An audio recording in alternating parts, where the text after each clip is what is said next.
What does self-talk mean to you? Most of us, if you're a sufferer listening to this, will immediately think of negative self-talk. The moments when the thoughts in your head are so loud that they take over your being. The what-if thoughts, thoughts of guilt, fearful thoughts. Yes, they're self-talk, but not the kind of self-talk that I want to talk about today. I'm talking about positive self-talk and the effect that that can have on your anxiety and depression. Now, this is perhaps one of the most difficult concepts to grasp throughout the whole process of recovery. The thought of filling your own head with positive thoughts overriding the negative sounds almost impossible, but it's really not that difficult. One thing's for sure is that we're all thinkers. We spend so much time thinking, and the majority of the time it's negatively, overanalyzing, catastrophizing, excessive worrying, thoughts that nothing is going right and nothing that ever goes right. But in reality, that's not true, and it's a massive part of the problem. Negative thinking is nothing more than a bad habit, an addictive behavioural pattern that's been developed over time. And most of the negative thoughts aren't even true, but the positive ones are. It's important to try and love yourself and appreciate yourself for what you actually are, and not what anxiety or depression want you to believe. But you've got to show commitment and courage to actually say to yourself, you know what? I'm determined to do this, and I'm going to do all I can to break this cycle. Every hour, every day, every week. It's about replacing these negative thoughts with new positive thoughts, realistic positive thoughts, rational thoughts, making you feel stronger, more balanced, grounded, level, more confident. Self-talk is a skill that takes time and practice, and may sound like an impossible task right now, especially when we all have so many negative thoughts, each and every one of us. How many have you already had today? You might think you're not a negative thinker, but I think of it like this. Wake up this morning, instantly thinking, I don't feel great. I don't want to get out of bed. I don't want to go to work today. I feel ill. I'm late already. There's 5 negative thoughts before I've even lifted my head off the pillow. Now, these might seem like thoughts that pretty much any person has, and you might be right. But when you suffer with anxiety or depression, these thoughts continue for most of the day. The mood drops, the negatives just keep on coming, and ultimately these thoughts are the ones that scare us. They have a big impact on the way we feel. Scary, depressing, negative thoughts. How can we recognize a negative thought? Well, that's simple too. It's any thoughts that make you feel bad, sad, weak, insecure, fearful, incapable, alone, angry, guilty, anxious, depressed, worthless, and there's many more too. Those are negative thoughts, and when you're constantly having those negative thoughts over and over again, how do you expect your mood to be? Your self-worth, your confidence, your ability to take on new things or carry out daily tasks? But what about self-praise? How many of us actually overlook anything good that we've done and only concentrate on the negatives? You might have gone out the house for the first time in months, walked down the road for 5 minutes and had to turn back due to a panic. And all you'll think about for the next few hours, possibly days, is that you had to turn back. What about the fact that you found the courage to leave the house in the first place? What about the fact that you did manage to walk for 5 minutes? You haven't left the house for months. Give yourself some praise. And does it really matter how long you've been having these negative thoughts? No, it doesn't matter at all. It doesn't matter if you've been doing this for months or years. The fact is that it's never too late to start being kinder to yourself. The first thing I would suggest to do is start this right now as you're listening to this podcast. Learn to have compassion for yourself and stop beating yourself up with negative thinking.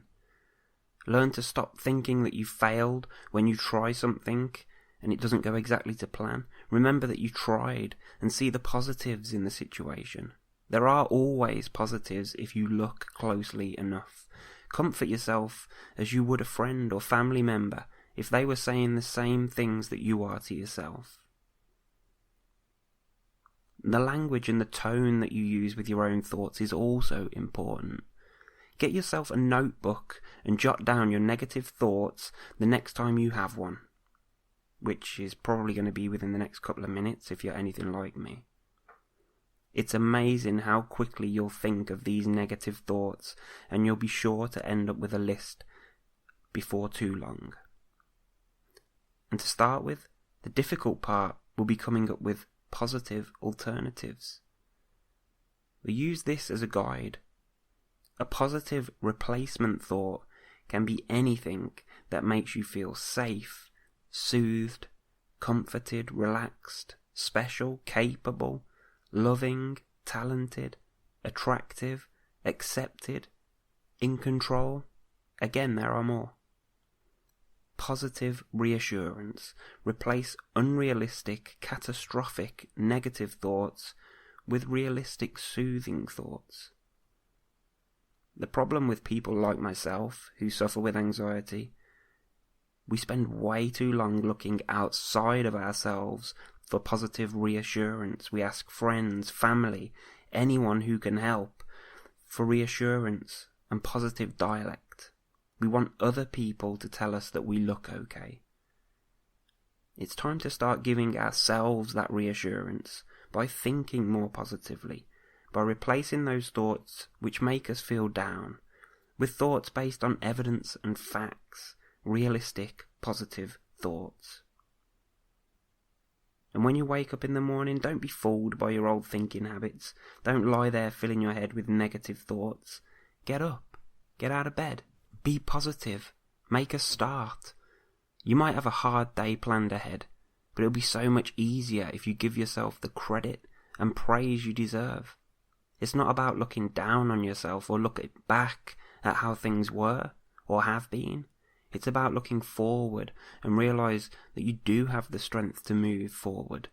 You do have the ability to break this negative habit and start with a new positive outlook. And it might feel false at first. It might feel like you're losing the battle. But that is just your negative thoughts and thinking habits creeping in again. Replace them.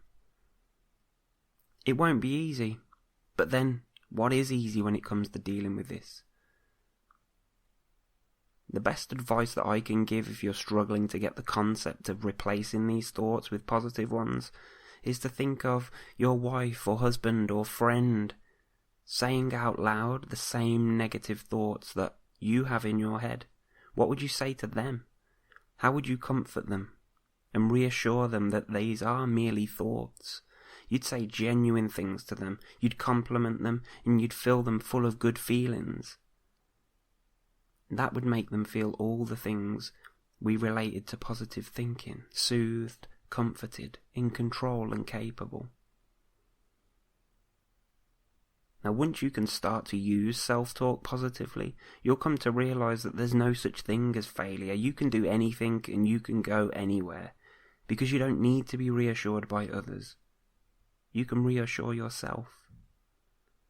And we so often feel that we don't live up to our own expectation, to other people's expectations. We're never good enough. And that's what negative thinking is all about. If we can somehow change the way we talk to ourselves, we'll notice a different response every time. Learn how to look at the positive things that you do and blow them up. Let them escalate into more positive thoughts instead of the negative thoughts and blowing them up out of proportion. If you're going to emphasize any thoughts, make them the little positive ones and see if that makes a difference. Now, you're going to have a difficult time replacing these negative thoughts, so don't try and kid yourself. The positive thoughts have got to be believable. You can't be thinking, oh man, I feel terrible, today is going to be a bad day, to, no I don't, I feel great, today is going to be perfect. Because you're going from one extreme to the other, and you're not going to believe it. And if you're sitting there thinking that this negative thinking doesn't really apply to me, grab that notebook, And if you really, really think about it, see how long it takes before you put pen to paper.